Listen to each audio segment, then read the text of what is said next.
Hey, everybody.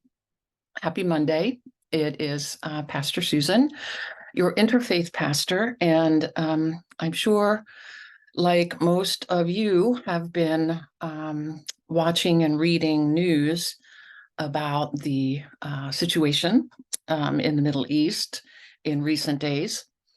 And I actually just turned the news off. I thought I would turn it on again for a little while and watched it for a little bit and then turned it off again. Not because I don't care, and not because I'm not interested, not because I'm not worried, not because I am. But I also believe that there's a limit to what politicians and pundits can really offer in the way of peacemaking. And I believe that the interfaith arena is the place, not the only place, but certainly an important place for ideas about peacemaking to take place. And I really want to focus on some of those for my own sake and for everyone else as well. I think we really have to be mindful of what voices we're listening to, what information we're getting, and how we participate, whether in conversations with one another, with our neighbors, or online, or in our own peacemaking efforts in the places where we do that. So there's a lot to consider. It's a complex situation, no simple answers by any means. But for many of us, and many in the interfaith community, think that violence is not the answer to violence. Condemn violence, for sure, condemn the actions of Hamas. There's no question about that. But responding violence to violence with violence, we question. And that's not to say that we're naive or think that, we live in some sort of pie in the sky place where rainbows grow over fields of daisies. That would be nice, but it is the real world. And there are people and organizations in the real world who truly do believe that peace is possible. And they work under very difficult conditions. And yet they can see that there have been gains. There have been moments and places and times of peace and reconciliation. And so I think we really do need to pay attention to these people and these groups. I'm just off the top of my head, I thought about the Karuna Center for Peace Building. This is the group that the late Paula Green started, and she's the one who did the Hands Across the Hills project with the red folks from Kentucky, coal mining country, and the blue folks from liberal Massachusetts, and coming together across the divide. It was a wonderful project that shows you that people of very, very, very different political persuasions can come together and talk and really come to love one another. Who would have thought? Check out their website. It really happened. But Karuna Center for Peace Building has been around for a long time, and this is what they do. They do dialogue across deep divides. They help to build inclusive governance, and they help with healing and reconciliation, and they help to prevent violent extremism.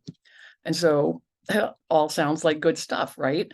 So I think they're an organization to keep an eye on as we go through this this very dangerous time. Another group that I thought about was the American Friends Service Committee. They, of course, these are the Quakers, but they are, for a long time, have been working for peace in the world.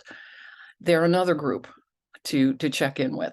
And then the other one that I thought of was the Fellowship of Reconciliation, which is the oldest peace group in the United States. And they have a statement on the outbreak of another Gaza war. So they have something good to say about that.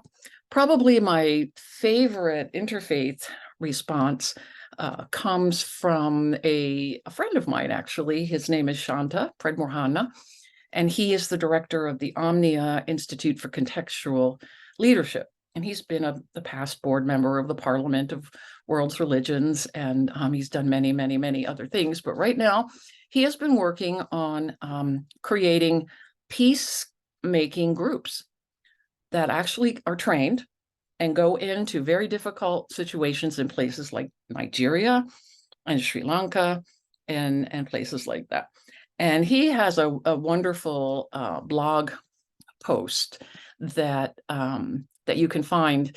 Well, actually, I'll see if I can post the link to that. But he talks about how we actually can learn the art of nonviolent social change as an alternative to war. And he says, before you dismiss that as an impractical and Pollyannish, being Pollyannish in the political sphere, know that there is a large body of evidence and research taught in academic programs on peacemaking, reconciliation, and conflict resolution in university. And two, that wars rarely achieve their stated objectives. Think about our own country's war, invasion of Iraq, and the turmoil that caused in response to 9/11, our 9/11. When we had an opportunity to find a different way, when we had the goodwill of the world on our side, and we turned to violence instead. And so as we think about this now, we are certainly, most of us, probably all of us, don't operate on those high political levels, but we certainly do have a voice with our representatives, with our senators, with all kinds of people, and even with our friends and neighbors, as people descend into despair, fear, anxiety, anger, and the divisiveness. Even in interfaith circles, we have to be very mindful of how we all come from very different perspectives and histories. We have Israeli Jews among us, we have American Jews, we have Palestinian Christians, we have Palestinian Arabs, all kinds of people with histories. And we have to be mindful of all of that. And we have to be educated about it. We have to listen a lot to their stories and not fall into, but what about that? And what about that? No, we have to honor everybody's story. But then we have to also offer alternatives. As my friend Shanta said in his blog post, that in the ways that they are developing peacemaker teams through Omnia for the past 6 years, and they've been working. And what he says is, only now it needs to be massively scaled in a way that we haven't yet imagined possible.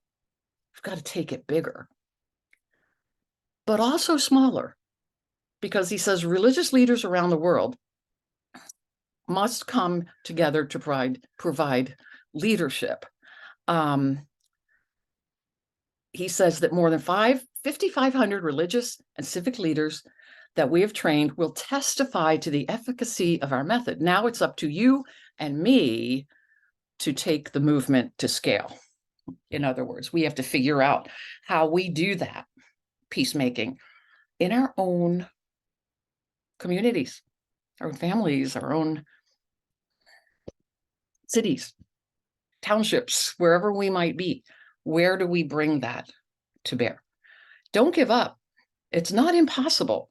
Check out Omnia Institute for Contextual Leadership. Check out Fellowship of Reconciliation, American Friends Service Committee, the Karuna Peacemaking Organization, and lots others too. United Religions Initiative, there's another one to check out and see what they're doing in the Mideast. There's good work being done on an intra-faith basis. Don't despair. Turn off the news if you have to for a while, and check out some of the ways of peacemaking that are possible and how you might be part of it.